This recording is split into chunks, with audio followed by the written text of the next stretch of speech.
China has congratulated President-elect Biden on his victory. It is one of the last major foreign powers to do so. China and Russia notably avoided joining other foreign leaders in their congratulations for almost a week, and Russia still has yet to congratulate Mr. Biden. For more on this, I want to bring in CBS News political correspondent Ed O'Keefe from Rehoboth Beach, Delaware. Hi, Ed. Great to see you. So the Biden transition team held a press conference earlier, and here's what Jen Psaki said about their priority in the transition. Let's listen. We're not interested in having a food fight with the GSA administrator or anyone, really. We just want to get access to intelligence information, to threat assessments, to the ongoing work on COVID so that we can prepare to govern, bring the American people together, and get the pandemic under control. So, Ed, what's the latest you're hearing on the transition? Any word on when the president-elect will get that access to intelligence briefings and other resources? No, there was no discussion of that, Tanya, during that briefing with Jen Psaki and other transition aides. But they basically said that with every day that goes by, there are things that potentially President-elect Biden isn't picking up on that are being withheld from him by the lack of access that the Trump administration is giving to his team, not only in terms of national security and the pandemic, but there could be other economic or domestic issues that he's not hearing about that could end up being surprises should at some point soon the fuller access not be given. But there were mostly questions about that, what they call the PDB, the Presidential Daily Briefing, the briefing that the president receives from top intelligence officials every day about top secrets and concerns around the world. Biden was receiving some sort of lighter version of that during the campaign, now isn't. His team is pushing for him to get it again. Remember, earlier this week, he himself said, look, if I don't get the full PDB, as it's called, not the biggest deal in the world because there's only one president at a time. But his team continues to push for it.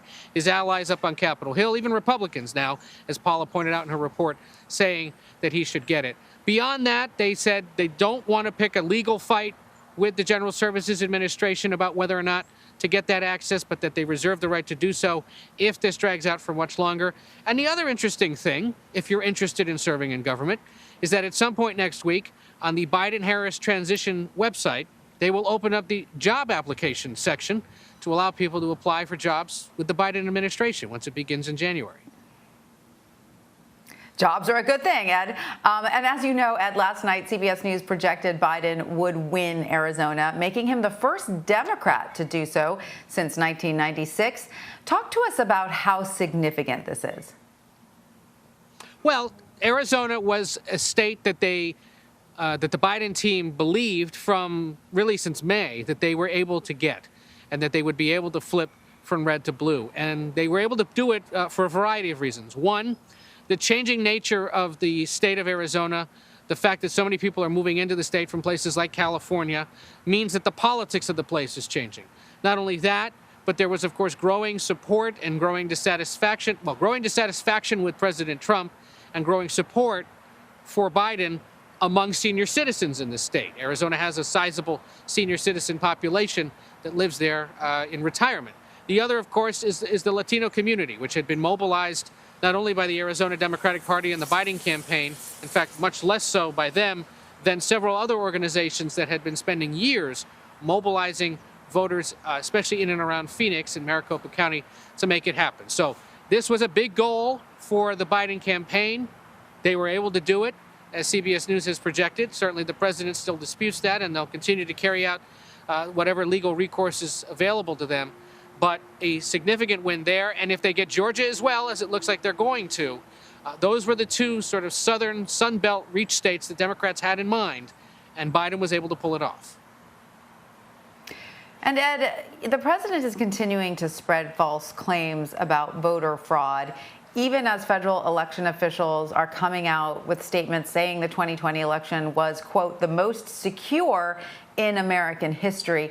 You know, as time goes on, what more are we learning about this election and how it played out? Well, first, the record turnout and the record number of votes cast for both candidates, more than 70 million each. At this point, Biden basically at 75 million plus.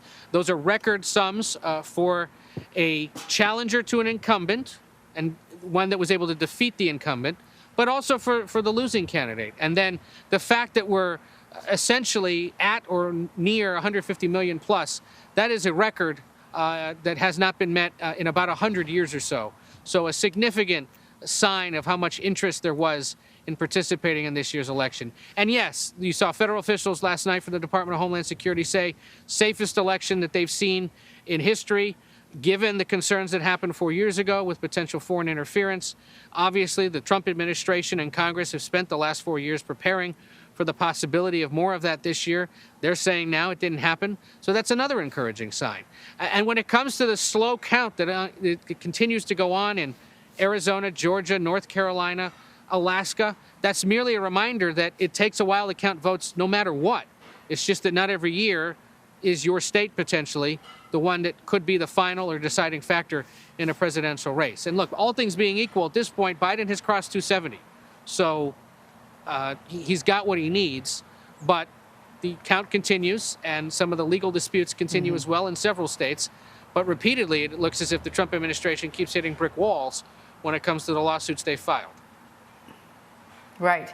And so, Ed, we're also hearing, though, that President Trump is openly discussing running for president again in 2024. What more can you tell us about his potential political future?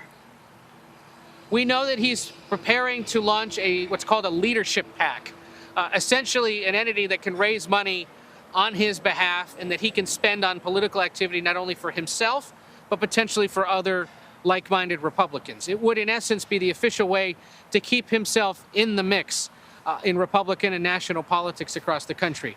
And so we'll see if he indeed goes through with those plans.